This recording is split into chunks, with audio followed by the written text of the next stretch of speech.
შაბათი დღე მშვიდობისა ძვირფასო რადიოსმენელებო.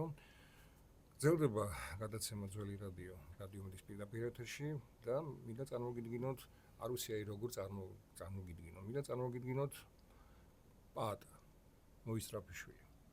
შენ იცი რომ მე გასახელებდი შენი გვარი რაღაცნაირად აი ვერ წარმოვთქვამდი, იმიტომ რომ ანონშიც თქვი, მინდოდა არაორდინალური ადამიანი მეთქმა, რომ ვერაფერი სიტყვა ვერ იპოვო. შენ ხარ ადამიანი, რომელიც საუბრობს უსულო საგნებთან, შენ ხარ ადამიანი, რომელსაც გველების სარეშინია, შენ ხარ ადამიანი, რომელსაც შეუძლია ლომთან ერთად ივახშმოს, ხო? რაღაცნაირად ესეთი რა, მაგრამ ეს ყველაფერი ცალკე ჩვენ ძალიან დიდი ხნის წინ ბოლოს 25 წელი გავიდა მას შემდეგ, რაც მე და შენ ერთმანეთს არ შევხვედრივართ. მაშინ ალიონში მუშაობდი და შენზე სიუჟეტს ვაკეთებდი და მახსოვს ის დაუწყარი 3 დღე, რომელიც აი მოდიოდი, ვიღებდი და მე თვითონ წერდი, თვითონ ვამონტაჟებდი და ეს იყო მართლა დაუწყარი ზღაპარი, აი ერთ-ერთი დაუწყარი მომენტი, როდესაც ვისმენდი შენს მონათხრობს, უყურებდი შენ ნახატებს, უსმენდი შენს დაკრულს, კითხულობდი შენი მოძრაობით ზღაპარს, რომელსაც იქვე ადგილზე ქმნიდი და მართლა დიდი დრო გავიდა, მაგრამ შენ არ შეცვლილ ხარ და მინდა მაინც ჩვენს მენელს უთხრა ვიზია საუბარი, მაინც მომიტევე, მაგრამ მაინც დავასახელებ იმ რეგალიებს, რომელიც შენ ნამდვილად გააქვს. მსახიობი, მხატვარი, დრამატურგი, მუსიკოსი, მომეხმარე. პოეტი, მეზღაპრე და რაც თავარია კიდევ მოგზაური მსახიობი თქვი? მსახიობი და მოგზაური პილიგრიმი, რომელმაც შემოიარა რამდენი უდაბნო დაგჩემოსავლელი, მხოლოდ 3, ხო? იმიტომ რომ წარმოიდგინეთ, ძირფასო რადიოსმენელებო, ადამიანი, რომელიც თავდაპირველად ჯერ პატარობაში ველოსიპედით ჩავიდა ბათუმში, ხო? თუ არ ვცდები. თბილისიდან ბათუმში. სტუდენტობის დროს კი, შემდგომ იყო ნავით კასპიის ზღვაში და შემდეგ იყო კავკასიონი, შემდეგ იყო დინარეების გადაცურვა. მოდი პატა უდაბნო, ხო. დავიწყოთ, რითი დავიწყოთ კი არა, მე უბრალოდ დიდი ხანი არ მინახი ხარ და იცი რა არის, არ შეცვლილ ხარ. აი შენს მითხარი რომ შენ წაღარა შემოგემატო, მაგრამ ადამიანი არ იცვლება. იცვლება ის სიბერისადმი შენი დამოკიდებულებით დავიწყოთ, მოდი. მე ერთი რამე შემიძლია ვთქვა, ჯერ შუადღე მშვიდობისად ყველას გეფერებით. მე მინდა რომ ყველა ოჯახში შევიდეს ეს სიყვარულის ზარის ხმა, განსაკუთრებით ბავშვებს მინდა მოვეფერო, ვინაიდან მათ ყველაზე მეტად ესმით. ბავშვი რა? ბავშვი არის ერთ კამფეთს რო აჩუქებ, ის ბედნიერია და ემახსოვრება. ადამიანს მოზარდ სახლი რო აუშენო, იტყვის რომ სახლს იმიტომ მიშენებს, რომ 5 იმდენი უკანა აქვს და მადლობელიც არ დაგრჩება. ამიტომ ჩემი ადგილი მხოლოდ ბავშვებთანაა. მიყვარხართ ბავშვებო, თქვენთვის ვცოცხლობ, თქვენთვის ვსუნთქავ. დანარჩენი მეხმარება იმისთვის, რომ მიყვარდეთ თქვენ და მიყვარდე სამშობლო.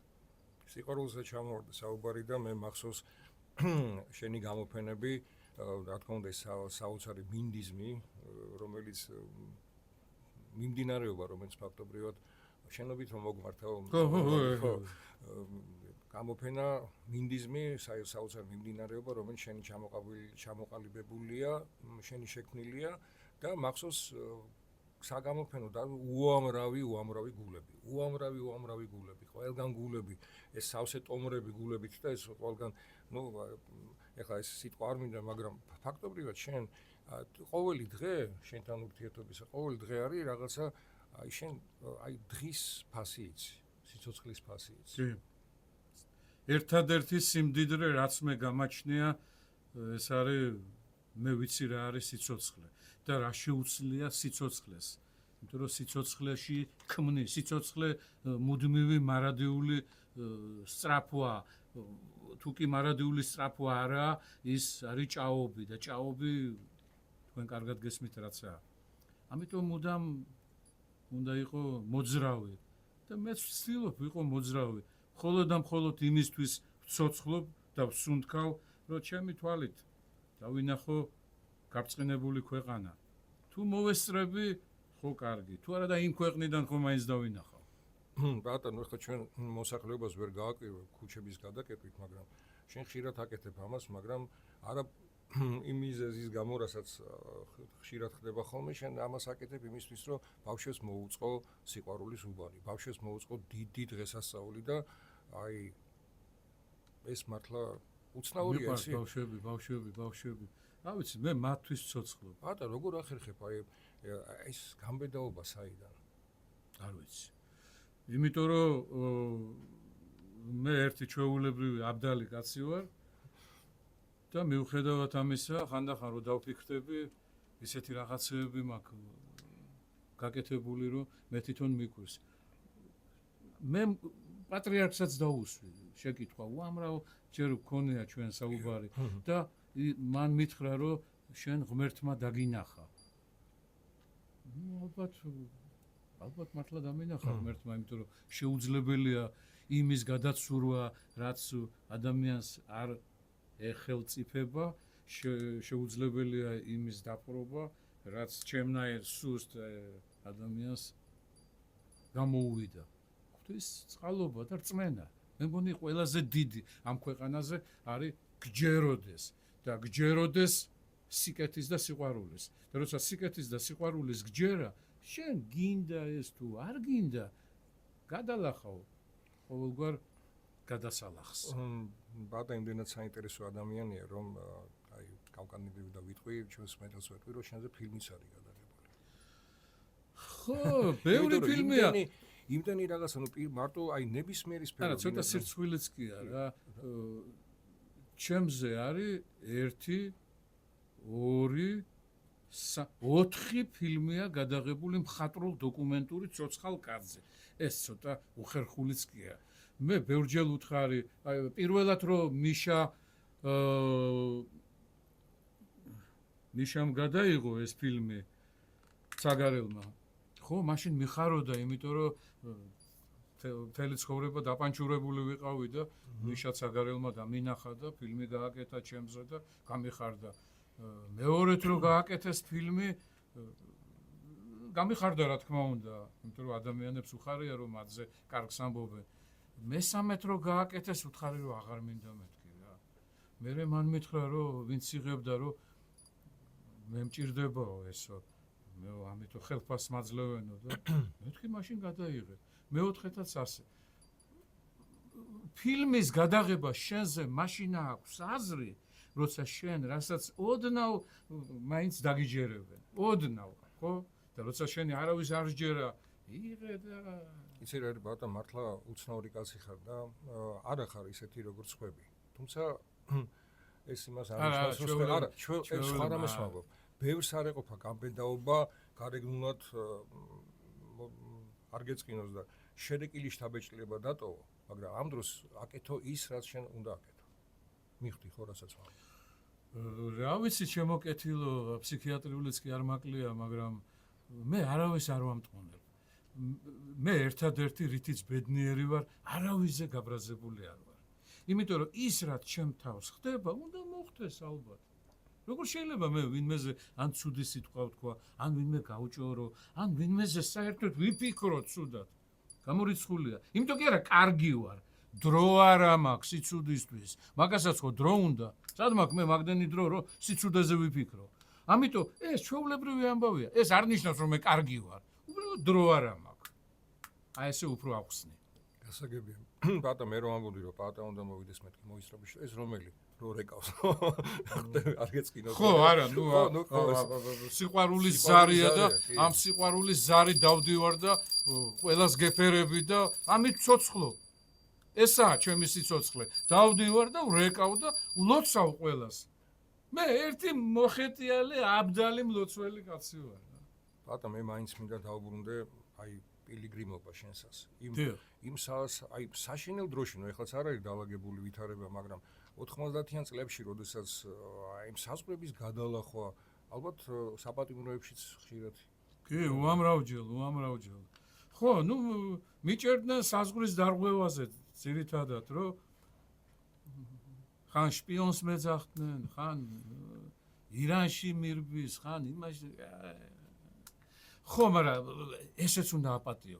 ადამიანებს უნდა აპატიო. ერთი კაცი მაინც უნდა დადიოდეს ამ ქვეყანაზე, რომ უნდა აპატიო, რა ვქნათ? აი რა ვქნათ, ხო? მე რო გაუბრაზდებ თქვა ვინმეზე, ამით შეიცვლება რამე, უკეთესობა იქნება. ჩემში შემოვა ის ნაგავი, რასაც ადამიანებზე ცუდის თქმა ქვია და რატო უნდა შეუშვა ჩემში ნაგავი? აი რატო? არ ჯობია გაუღიმო ყველას, მოეფერო ყველას და ვიცხოვრო. თუ ამ მოფერებით და ამ ესეთი სტილის ცხოვრებით რამე კარგი იქნება, ხო კარგი. თუ არ იქნება და შენ ხო ეცადე რომ უკეთესი ყოფილიყო ქვეყანა, ხალხი, უბანი, სამეგობრო, სანათესაო, რა ვიცი. რატო მეზღაპრის სახლის ამბავი როგორ არის? მეზღაპრის სახლი ახლა მეზღაპრის სახლი გვერდით გადავიტანე, ის მეზღაპრის სახლი გაუყიდე, გამიჭირდა. მაგრამ ყველაფერი ჩემია, გაჭირვებაც ჩემია, ბედნიერებაც ჩემია, მოხენაც ჩემია, ამიტომ არასოდეს არ უნდა იწუწუნო, მე არც ვიწუწუნებ, რა მიჭირს, რა არ მიჭირს, ჩემთვის მთავარია ქვეყანას არ უჭირდეს და რა მე ინდივიდს რა, რომ პაატა მოისწრაფიშვილს დიდი ამბავი თუ გამიჭირდა, ან დიდი ამბავი თუ ის არ მაგ და ეს არ მაგ. მთავარია ქვეყანას კონდეს, მთავარია ხალხი იყოს ბედნიერი. და ხალხი რო ბედნიერი იქნება, მე ისეთი ბედნიერი ვიქნები, რომ ჩემი მომრევი დაბადებული არ იქნება. პაატა მეზღაპრის საკლი მაინც ავხსნათ რა არის? ჩემი მეზღაპრის სახლი იყო ის ადგილი, სადაც მოდიოდნენ ბავშვები, სადაც უკითხავდი ზღაპრებს, სადაც ვასაჩუქრებდი, სადაც ხატავდნენ ბავშვები. ერთი სიტყვით ჩემი ცხოვრება მათზეა დამყარებული. მინდიზმი რა, ბავშვი ხატავს, დიდი აგრძელებს. ეს ახალი გზაა. ამას არ ჭირდება სკოლა, ტექნიკუმი, აკადემია. მე მივესალმები აკადემიურ სტილს და მადლობა მათ, რომ ისინი არსებობენ, მაგრამ დღეს, აი შენ რასაც დახატავ, მიშა, ხო? აი ესაა ხელოვნება. რემბრანდზე უკეთესად ვერ დახატავ. აქედან გამომდინარე, დროა იმ აზროვნებით წავიდეთ, რომ აი რასაც შენ შექმნი, რაც შენი ასოციაციით წამოვა, აი ესაა მხატვრობა და იმასაც თუ მიიღებენ და იმაშიც გადაგიხდიან, ბედნიერი ხარ. ანუ პირველ რიგში გამოდის რომ ის რასაც მე დავხატავ, ეს დადაიზმი არაა. ჩემთვის გავაკეთე, ხო? ესე გამოდის. ხო, მაგრამ შენ ხატავ არტ თერაპიაა? თერაპიაცაა. მე მივმართავ ექიმებს, მასწავლებლებს, რა ვიცი, ინჟინრებს, მეზოვებს, რა ვიცი, ყველა პროფესიის ადამიანს. ხატეთ. ამაზე დიდი ბედნიერება არაფერი არა. ხატეთ. და თუ მოხდება ისე, რომ ის თქვენი ნახატი საყოველთაო აღიარებას მოიპოვებს, ხო ბედნიერი იქნები. თავარია ხატო. ეს მინდიზმი არ არის დადაიზმი. დადაიზმია, როცა მხატვარი ბავშვივით ხატავს და მინდიზმია, როცა ბავშვი იწყებს და დიდი ამთავრებს. ეს სულ სხვა პროცესია. და მაშინ თუ არის მუსიკაც შეგიძლია ესე. მაშინ კავშირი უნდა იყოს მათ შორის და შენ უნდა იყო ბავშვივით სულთა, რომ ეს მიიღო და განაგრძო. ნუ ახლა ფეხები თუ არა გაქვს, ვერ გაირბენ, ხო? მაგრამ მე მჯერა, რომ ადამიანს შეუძლია, ყველა ადამიანს შეუძლია გამოასწოროს თავისი თავი. მიუნჰაუზენს რო კითხულობდი, ხო? მისი თავი ამოიყვანაო, ხო? იქ სულიერებაზეა, მე უფრო სულიერებას უყურებ, რომ მისი თავი ჭაობიდან ამოიყვანა. ისე კი არა, რომ ფიზიკურად მოკიდა მის თავს და ამოიყვანა. არა, მან სულიერად ამოიყვანა. ის ჭაობი მართლა ჭაობი კი არაა. ის ჭაობია, რომელშიც ის მისი აზროვნები და ფიქრით იყო ჩაფლული. ამაზე დიდი ბედნიერება არაფერი არაა, როცა შენ თავთან გაიმარჯვებს. აი ეს არის ყველაზე დიდი ბედნიერება, ყველას გისურვებთ საკუთარ თავთან გამარჯვებას. ამაზე დიდი მერწმუნეთ არაფერი არაა. გისურვებთ ყველას. ბატონო, მე ისე მოგზაურობას მინდა დავუბრუნდე და აი სირთულება, აი ყველაზე საოცარი რა უამრავი ყოველდღე საოცრება იქნებოდა, იმიტომ რომ აი ესეთი საზღვრები ერთმანეთის მოწინააღმდეგე ქვეყნების ერთი მეორე ქვეყნის მზვეროობას ბრალსგდებს, აი როგორ ახერხებდი მათ დარწმუნებას, რომ არ ახარ მტერი და აკეთებ შენ საქმეს. ერთადერთი ამ თემასთან დაკავშირებით ალბათ ის ის როცა ამ გზაზე მიდიხარ, ხო, შენ და უფალი ხარ. იმიტომ კი არა რომ მე აი ყველაზე ძლიერი მორწმუნე ადამიანი ვარ. არა, უბრალოდ სხვა გამოსავალი არ აქვს. აი ახლა მომწყურდა, ხო? აგერაა წყალი. მოვკიდე და დავლია, ხო? ისე იყო უფალი იქ ჩემთვის. იქ აბა მეტი ვინ იყო ჩემი მშველელი? ერთადერთი უფალო შენთან ვარ, შენთვის მოვდივარ. და თვითონ აი ეს ცნება, ეს აზრი ლოცვასავით იყო შენთან. ხო, ახლა რა თქმა უნდა გარედან უყურებ ამას ყველაფერს, მაგრამ ჩვენ ხო მოაზროვნე ადამიანები ვართ და უნდა გავიგოთ რატომ, საიდან, რისთვის. ხო და ეს ყველაფერი მაინც უფალს უკავშირდება. შენ ეს გინდა თუ არ გინდა. და მეტადრე როცა გინდა, მე მახსოვს რომ პირველი რასაც შენ სწავლობდი, მიყვარხარ როგორ არისო ენაზე ეს მახსოვს შენ. კი, ხო, ყველა ენაზე რა, ხო, იმიტომ რომ მე აი მაგათ დავდიოდი თურქეთში და სევიორუმ ყვიროდი, ყველა მიყურება და დერვიში. რა სიყვარულობა, ან ბეჰებეკ ვიზახტი ეს არაბულ ქვეყნებში ხო და ყველა მიყურებდა და მე ოჰევოთხა ვიზახტი ბიჭო იმან რაც უნდა ისი ფიქრობს ჩემზე თავარია მე ხო გავედი A პუნქტიდან B პუნქტში ხო გადავედი თავარი ესაა ხო და თუ კი მიყვარხარ გიშველი ის იძახე მიყვარხარ უსასრულოდ და მეც ვიძახი უსასრულოდ იმიტომ რომ ცოცხალი თუ ვარ ისევ ამ სიტყვით მიყვარხარ იმიტომ რომ კაცი რომელიც მოდის მოსაკლავად და ეტყვი მიყვარხარ ვინმე რა კარგი ხარ მიყვარხარ რატო უნდა გაგარტყას დანა ხო ის გაგინებს შენ მაინც მიყვარხარ ეუბნები ბოლოს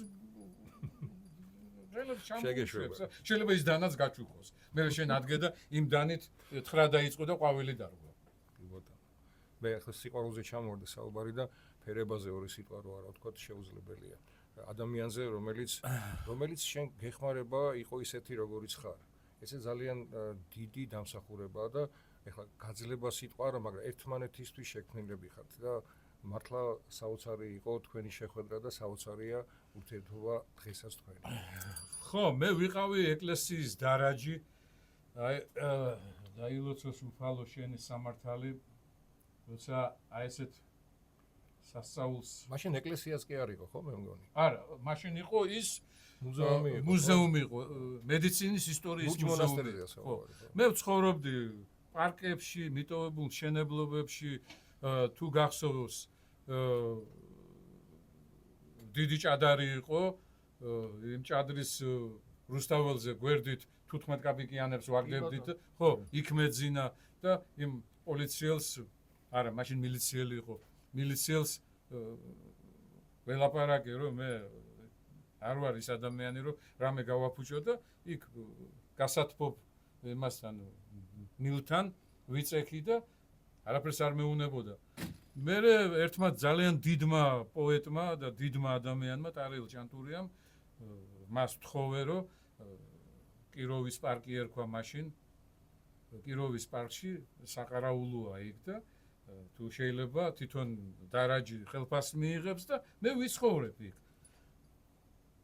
პროფესორი შენგელია იყო ამ ყველაფრის გამგებელი და ამ დიდმა ადამიანმა ტარიელ ჭანტურიამ დაურეკა მას და მომეცა უფლებამოსილება რომ იქ რამე გამეთია ხელფასს ღებულობდა რა თქმა უნდა დარაჯი და ერთ დღეს გავიღვიძე გამოვედი და ჩემთვის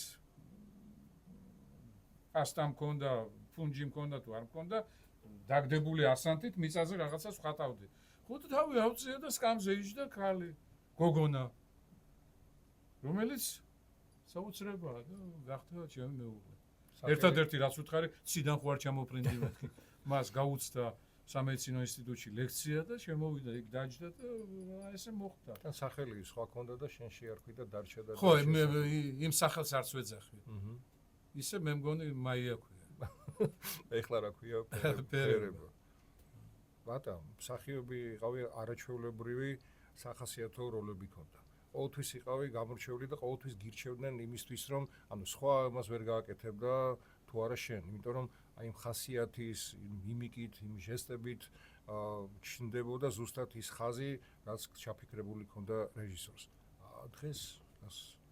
მე არსად არ მუშაობ. ალბათ ასია საჭირო რა. მე არავის არ ბრაზდები კიდე გიმეორებ და არ მოიძებნა პატრიარქმა თოვლის ბაბუად მაკურთხა და თოვლის ბაბუას ადგილი არ მოიძებნა ამ ქვეყანაში. ეს კანონზომიერი ალბათ საჭიროა. ამ ქვეყანაზე ყველაფერი კანონზომიერია. წაიქცევი, უნდა წაიქცე. უნდა ადგე და ასე შემდეგ. რაც მთავარია, არავის არ უნდა იყო გაბრაზებული. აი ეს არის ყველაზე მთავარი. და აი ამ გზას მივყვები მე. მე არასოდეს არავის არ გავბრაზდები. იმიტომ კი არა რომ მე კარგი ვარ ან ცუდი ვარ, ესეთი ვარ, მადლიერი ვარ. ამაზე დიდი ამ ქვეყანაზე არაფერი არაა. უნდა იყო ადამიანი მადლიერი. მე ვარ მადლიერი, რომ ცოცხალი ვარ. ამაზე დიდი ბედნიერება რა არის, რომ ცოცხალი ვარ. რამდენჯერმე მომკვდარიყავი და ცოცხალი ვარ. ცოცხალი რო ვარ, ამიტომ მადლიერი ვარ და მადლიერი რო ვარ, მიყვარხართ ყველა, იმიტომ რომ ცოცხალი ვარ. აქედან გამომდინარე კარგად ვიყავით ყველა. გეფერებით ყველას. ჩემი ტკივილებია. ატა, მოდი ლექსი დავასრულოთ. ჩვენი საუბარი. კი ბატონო. ყველაზე აი რაც ეხლა უნდა სამშობლოს ბორკილს ოფლს და რწმენას მივათრევ გზაზე. ეს გზა ამიყვანს ხელოვნების უწმინდეს მთაზე. მე ვიცი ავალ უფრო სწრაფად, ყოფა რომ არა. და ისიც ვიცი, უნდა ვზიდო, მინდა თუ არა. ქარაფებში უყრი თვალებიდან მოწყვეტი ლოდებს, ოდნავი შვებით ველოდები მომავალ ბრძოლებს. სიზმარში, ცხადში, ბრძოლის ველი მხოლოდ ერთია. ზღაპარი, ფერწერა, კინო, სცენა და პოეზია. მუზებს ვიფიცებ, ვით საყვარელ ადამიანებს. მათი ძალა და ძლიერება უნდა ვიხილო. საკუთარ თავთან. თუ კი დავრჩი ადამიანი. ქვეყნიერება. როგორც უნდა ისე მიტიროს. მიყვარხართ. მე დავიბადე სიყვარულისთვის, თუმც ტანჯვით ვცხოვრობ, მაინც ყველაზე ბედნიერი ვარ, რომ დავიბადე. თქვენ მაგრძნობინეთ, რომ დავიბადე სიყვარულისთვის და გამანათეთ. თქვენი სინაზით ყოფნის ეს ჯილდო, რამე თუ ერთხელ ცოცხლობთ მიწაზე. მიყვარხართ, გინდათ გამინაწილეთ, გამჭერით, 100-ად, 1000-ად, ტყვევარ. ნუ გეგონება ჭკუა დავკარგე და მსხვერპლი მქვია, ვინმე უგნური. მე სიყვარული მალაპარაკებს. რომ იცოდეთ, რა მდიდარი ვარ. თან დამდევს გვერდით თქვენი სინაზე და ერთი აზრი. მუდამ მიყვარდეთ. მაგრად იყავით. გეფერები საქართველო, გეფერებით ყველას, მაგრად იყავით. პალატა მოისტრაფიშვილი, მოდი ჩაკერდა. მაგრამ პალატა მოისტრაფიშვილი იყო ჩვენი სტუმარი და ჩვენ ცოტა ხანში კვლავ დაგიბრუნდებით პირდაპირ ეთერში დროებით.